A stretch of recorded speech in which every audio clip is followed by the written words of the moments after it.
Gabi guys. So for today's video, namutos mi sa among baligya, no?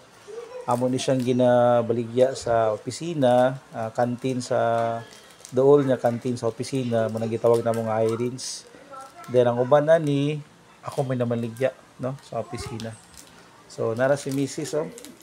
Malipayon siya kay ako may mamaligya, igo naman sa mamutos, no? So ako ay magpabaga sa akong naong.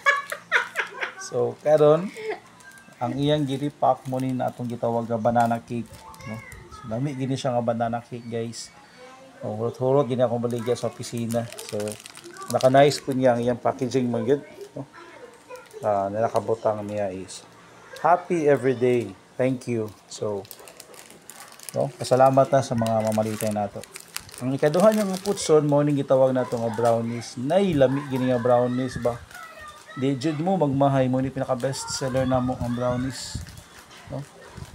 So duha lang sa ka klase nga sweets ang among ibaligya ugma. Kaya para at least dili way mabahaw, no? So ismasa labi.